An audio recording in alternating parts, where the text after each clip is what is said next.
Welcome, everyone. Today we're getting into one of the most frustrating parts of learning a language. That feeling of being totally stuck. Exactly. That B2 intermediate plateau. You feel like you're just not making any more progress. We've been looking at some great material for this, some from the English pod community. Mm-hmm. And if this is a topic you're really interested in, you should know the channel Daily English Practice has a lot more on this kind of thing. So the mission today is to figure out why this happens. You know, you can understand almost everything you hear. But when you actually go to speak, It just doesn't come out the way you want it to. It feels like you're stuck. well, people call that the gap. Your receptive skills, like reading and listening, they just shoot ahead. But your speaking skills stall. And just having more daily conversations won't fix it. You need a more targeted, intentional effort. Okay, so let's get into the biggest reason for this. The first diagnosis is fossilization. Right. Language fossilization is when these tiny, persistent errors just become permanent habits. So we're talking about small things. Really small things. A wrong preposition, a slight grammar slip, things that don't actually stop communication. So because people understand you anyway, nobody corrects you. Precisely. So your brain just stops trying to fix it. The error gets, well, it gets fossilized. But isn't it really unnatural to ask a friend to interrupt you every 10 seconds? It feels like it would kill the conversation. It absolutely would. That's why the goal isn't constant correction, but conscious noticing. Noticing. Yeah. A good tutor, or even just a dedicated friend, can give you kind feedback after you've finished your thought.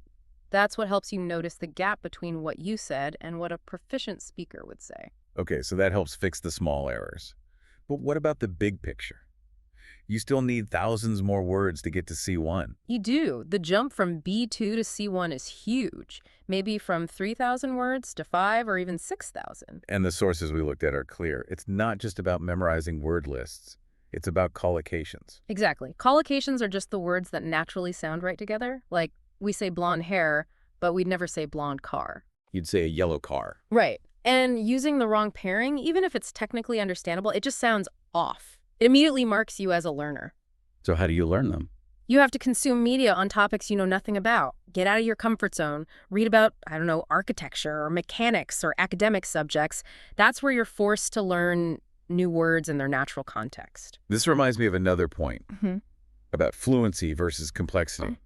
B2 learners are often fluent, they can speak quickly, but their sentences are pretty simple. They can sound a bit basic or even too bookish. Yes, that's a classic plateau problem. The way forward is mastering discourse markers. Okay, so these are the words that connect bigger ideas. Exactly. Not just and, but, or so. I mean, words like conversely, moreover, or on the other hand. They show you can handle a sophisticated, nuanced discussion. All right, we've diagnosed the issues.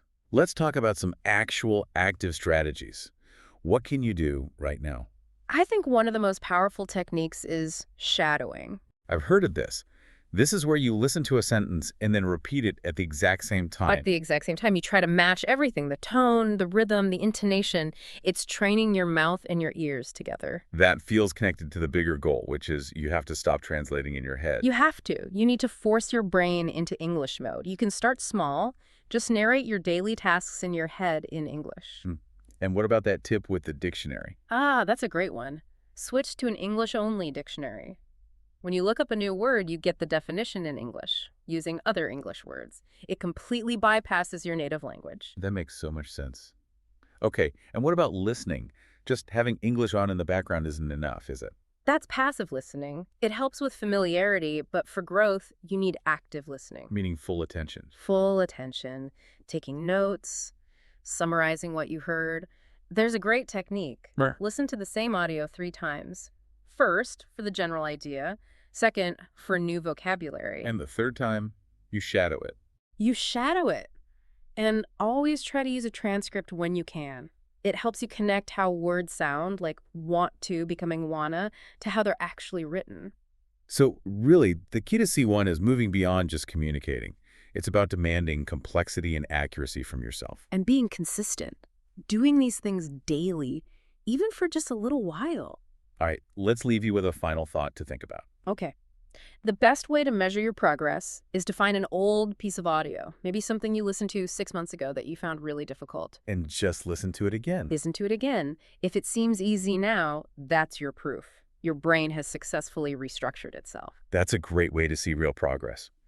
So if you're ready to start using some of these methods like shadowing and active listening, you should definitely check out the Daily English Practice channel. For sure. And if you found this conversation useful, we'd appreciate it if you'd like, subscribe, and leave a comment for them. We'll see you next time.